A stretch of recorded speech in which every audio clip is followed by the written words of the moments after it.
రేవతి సహాయంతో సీనుని పట్టుకుని అప్పుని నిర్దోషిగా చేసి యామని కుట్రను తెలుసుకున్న రాజ్ కావ్య సంతోషంలో ఇందిరాదేవి అపర్ణ. ఇంతకు ఏం జరిగింది? అసలు రేవతి సహాయంతో సీనుని ఎలా పట్టుకున్నారు? మరి అప్పుని నిర్దోషిగా ఎలా విడుదల చేయించారు? ఇదంతా కూడా వీడియోలో చూసి తెలుసుకునేద్దాం. బ్రహ్మముడి అప్కమింగ్ ఎపిసోడ్స్లో ఏం జరగబోతుందో ముందుగా తెలుసుకోవాలి అనుకుంటే వీడియోని లైక్ చేసి ఛానల్ని సబ్స్క్రైబ్ చేసుకోండి. మొత్తం మీకు చూసుకున్నట్లయితే ఇంకా కావ్యరాజులు ఇద్దరూ కూడా శ్రీను కోసమే వెళ్తారు. కానీ ఆ శ్రీను ఎలా ఉంటాడో అన్న విషయం వాళ్లకు తెలియక ఇంకా శ్రీనుతో వెళ్ళేటప్పుడే గొడవ పడతారు. వాడు కాస్త మీరు రేవతి యొక్క రిలేటివ్సే కదా, సారీ అండి, నేను మీతో ఇలా గొడవ పడ్డానన్న విషయం రేవతి అక్కకు చెప్పకండి అంటూ ఇంకా వాడు కాస్త వెళ్ళిపోతాడు. రేవతి వాళ్ళ ఇంటికి తీరా మోసి వెళ్ళేసరికి ఇంకా అక్కడ ఇందిరాదేవి ఉండడంతో ఇందిరాదేవి దాక్కుంటుంది. ఏంటి ఇలా వచ్చారు అనగానే, మీరు మాకు సహాయం చేయాలి, ఈ బస్తీలో శ్రీను అన్నవాడు ఉంటాడంట కదా అని చెప్పనేసరికి, అవును ఆ రోజు మీరు చూశారు కదా అని చెప్పనగానే, అతనే నా శ్రీను అని చెప్పనేసరికి, అవును అతనే శ్రీను అని చెప్పనగానే ఒక్కసారిగా షాక్ అయిపోతారు. వాడు ఇప్పుడు ఎక్కడికో వెళ్ళిపోయాడు కదా అని చెప్పాను కానీ తనతో మీకేంటి, మీకేం అవసరం ఉంది అని చెప్పాను కానీ, నా చెల్లెలు జాబ్ పోవడానికి కారణమే వాడు అని చెప్పనేసరికి, మీ చెల్లెలు జాబ్ పోవడానికి కారణం వాడేంటి, అసలు వాడు ఏం చేశాడు కావ్య, కొంచెం వివరంగా చెప్తావా అని చెప్పాను కానీ మొత్తం విషయం చెప్పుకొస్తుంది కావ్య. అయితే చెప్పేసరికి ఒక్కసారిగా రేవతి షాక్ అయిపోతుంది. అందుకనేనా ఆడు ఉదయం ఫోన్లో ఎవరితోనో మాట్లాడాడు, నేను వెనక్కి తిరిగి చూసేసరికి ఒక్కసారిగా షాక్ అయ్యాడు, ఎక్కడికో అర్జెంటుగా వెళ్ళాలక్క అంటూ వెళ్ళిపోయాడు అని చెప్పనేసరికి, ప్లీజ్ అండి ఏదో ఒకటి చెయ్యండి, వాడు వెనక్కి రావాలి, వాడితోనే నిజం చెప్పించాలి, వాడు ఆల్రెడీ మీ రిలేటివ్స్ అంట కదా, ఇప్పుడు మాకు వెళ్ళే దారిలోనే ఎదురుపడ్డాడు, మా కారుని డాష్ ఇవ్వకపోతే మాతో గొడవ పడ్డాడు అని చెప్పాను కానీ, మీ రిలేటివ్స్ అని తెలియడంతో వాడు అక్కడి నుంచి వెళ్ళిపోయాడు అని చెప్పాను కానీ, వాడికి నేనంటే చాలా అభిమానం, వాడికి ఇప్పుడే ఫోన్ చేస్తాను అని చెప్పాను కానీ, ఏదో ఒకటి వాడు బలంగా నమ్మి మళ్ళీ ఇప్పుడు ఇంటికి వచ్చేటట్టుగా చెయ్యాలి, లేదంటే అయ్యా ఎవరో కావాలని తనను వెనక ఉండి ఇదంతా నడిపించారు కాబట్టి వాళ్ళే ఎక్కడికైనా వెళ్ళి దాక్కోమంటే దాక్కోవడానికి వెళ్ళాడేమో, సో వాడు వెనక్కి రావాలి అంటే మీరు బలమైన కారణం చూపించాలి అని చెప్పనేసరికి, సరే నేను ఏదో ఒకటి చెప్తాను అంటూ వెంటనే రేవతి కాస్త సీనుకు ఫోన్ చేస్తుంది. ఫోన్ చేసేసరికి మొదటిసారి ఫోన్ చేస్తే ఫోన్ లిఫ్ట్ చేయడు. ఏంటి రేవతి అక్క మళ్ళీ ఫోన్ చేస్తుంది, ఏ అవసరం వచ్చిందో ఏంటో అనుకుంటూ మళ్ళీ ఫోన్ చేసేసరికి, ఏమైందక్క అని చెప్పాను కానీ, ఇలా బాబుకి బాగోలేదురా, మీ బావ ఎక్కడికి వెళ్ళారో తెలియడం లేదు, ఫోన్ చేసినా ఫోన్ లిఫ్ట్ చేయట్లేదు, అర్జెంటుగా వాడిని హాస్పిటల్కి తీసుకువెళ్ళాలి, ఒక్కసారి అర్జెంటుగా ఇంటికి రారా అని చెప్పాను కానీ, నేను చాలా దూరంలో ఉన్నానక్క అని చెప్పనేసరికి, నాకు ఉన్న తమ్ముడివి నువ్వు సాయం చేయకపోతే ఎవరు చేస్తారు, సర్లే నేనే ఏదో ఒకలా బాధపడతాను అని చెప్పనేసరికి, అక్క వద్దక్క బాధపడద్దు, నేను ఇప్పుడే బయలుదేరి వస్తాను అని చెప్పి ఫోన్ పెట్టేస్తాడు. మరి మీ అబ్బాయి అనగానే స్కూల్కి వెళ్ళాడు, తిరిగి వస్తూ ఉంటాడు అని చెప్పనేసరికి, స్కూల్కి వెళ్ళిన వాడు కాస్త కింద పడిపోవడంతో అపర్ణ కారు డోర్ తగిలి కింద పడిపోతుంది. ఐస్ క్రీమ్ తింటూ పడిపోయేసరికి, అపర్ణ మనవడే కదా, కూతురు కొడుకే కదా, కొంచెం గట్టిగానే మాట్లాడతాడు. ఏం పేరు నీ పేరు అని చెప్పాను కానీ, రాజ్ స్వరాజ్ అనేసరికి ఒక్కసారిగా అపర్ణకు రాజ్ పేరు కూడా అదే కదా, సో అందుకని రా బాబు నేను నీకు ఐస్ క్రీమ్ కొనిపెడతాను అని చెప్పి అపర్ణ కాస్త తనతో పాటు తీసుకువెళ్ళి జాగ్రత్తగా ఒక 2-3 ఐస్ క్రీమ్లు కొనిపెట్టి తన దగ్గరే ఉంచుకొని కబుర్లు చెబుతూ ఉంటుంది. ఇదేంటి ఇంకా రాలేదు అని చెప్పి అనుకుంటూ ఉండగానే, మీ ఇల్లు ఎక్కడా చెప్పు నేను దిగబెడతాను అని చెప్పాను కానీ, మా ఇల్లు పక్కనే అని చెప్పనేసరికి, సరేనని అక్కడ దిగబెడుతుంది. దిగబెట్టేసరికి, నేను వెళ్ళొస్తాను అని చెప్పాను కానీ, సరే ఎప్పుడైనా నీతో మాట్లాడాలి అంటే అని చెప్పాను కానీ, నేను పలానా స్కూల్లో చదువుతాను, నా క్లాస్ ఇది అని చెప్తాడు, నీ పేరు నాకు తెలుసు కదా, నేను అక్కడికే వస్తాను అని చెప్పి అపర్ణ వెళ్ళిపోతుంది. వెళ్ళిపోయేసరికి బాబు వస్తాడు. అడిగో నా కొడుకు వచ్చేసాడు అనగాని, ఏమైంది మమ్మీ అని చెప్పాను కానీ, నువ్వు అర్జెంటుగా ఇలా రా అని చెప్పి గబగబా బట్టలు మార్చి సివిల్ డ్రెస్ వేసి కూర్చోబెడుతుంది. కూర్చోబెట్టేసరికి ఈలోపు శ్రీనికి కాస్త యామని ఫోన్ చేస్తుంది. ఫోన్ చేసిన యామని ఫోన్ మాత్రం లిఫ్ట్ చేయడు. ఎందుకంటే అక్కడ అర్జెంటుగా వెళ్ళాలి, అక్కడ కావాల్సింది రేవతి అక్కకు సహాయం, రేవతి అక్క అంటే తనకు ప్రాణం. సో అందుకోసమని అర్జెంటుగా వెనక్కి వస్తాడు.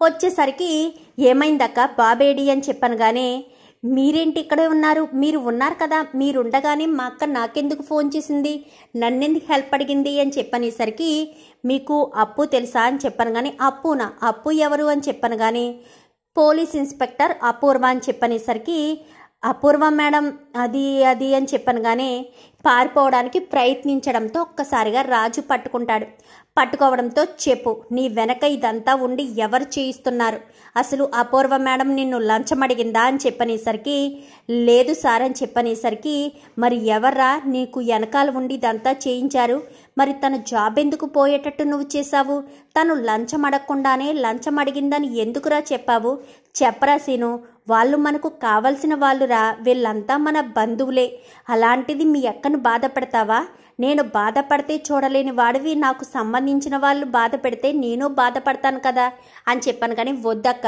నేను ఇదంతా కూడా డబ్బు కోసమే చేశాను, యామిని మేడమే నా వెనకుండి ఇదంతా చేయించింది అని చెప్పనేసరికి యామిని నీ వెనకుండి చేయించడం ఏంటి అనగానే అవును సార్, యామిని మేడం చెప్తేనే ఇప్పుడు నేను వేరే చోటకి దాక్కోవడానికి వెళ్ళిపోతున్నాను, రేవతి అక్క ఫోన్ చేసి తన కొడుకుకి బాగోలేదనగానే బయలుదేరి వచ్చాను అని చెప్పనేసరికి నాకు నమ్మశక్యంగా అనిపించడం లేదు, యామిని ఇదంతా ఎందుకు చేయిస్తుంది అనగానే మీకు నమ్మశక్యంగా అనిపించకపోతే ఇప్పుడే ఫోన్ చేస్తానుండండి సార్ అంటూ వెంటనే యామినికి ఫోన్ చేసి ఆ నెంబర్ చూపిస్తాడు.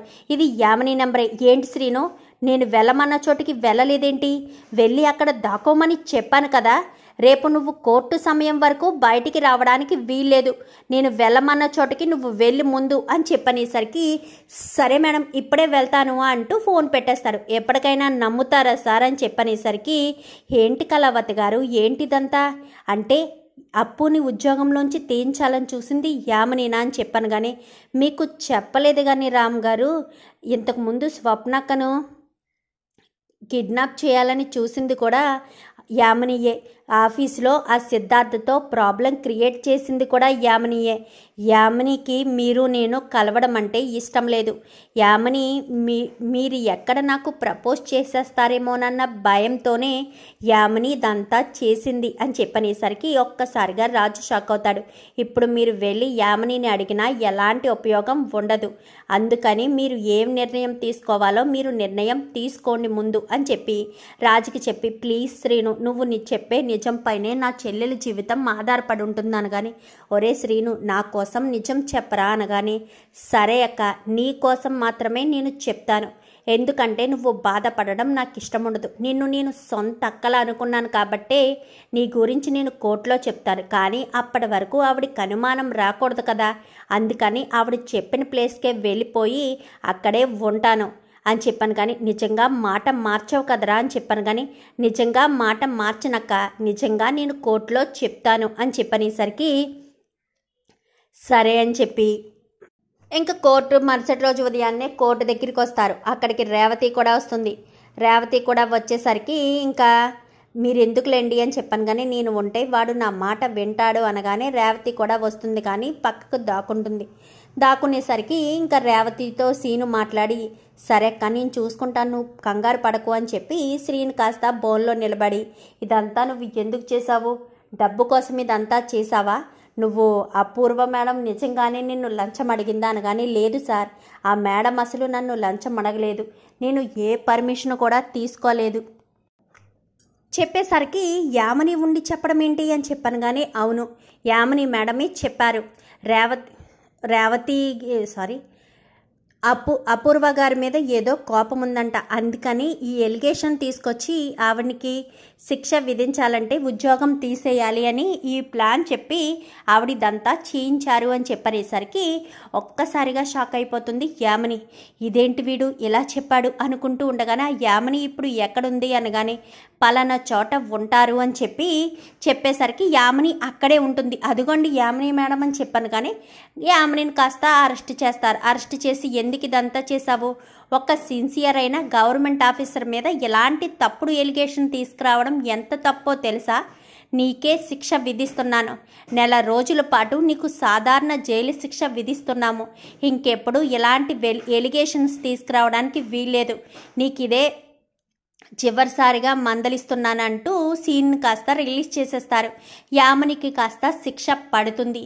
ఇంకా అపూర్వకు తన జాబ్ తను ఇప్పించేసరికి రాజ్కి యామిని గురించి అర్థమవుతుంది. కాబట్టి కావ్యరాజుల మధ్య ఎడబాటు రావడానికి యామిని అన్న విషయం తెలిసింది. కాబట్టి సో యామినిని దూరం పెట్టాలి. ఈ నెల రోజుల్లో కళావతి గారిని నేను పెళ్లి చేసుకోవాలి. యామిని తిరిగి వచ్చేసరికి మా ఇద్దరికి పెళ్లి జరిగిపోవాలని కావ్య కాస్త యామిని రాజు ప్రపోజ్ చేస్తాడు.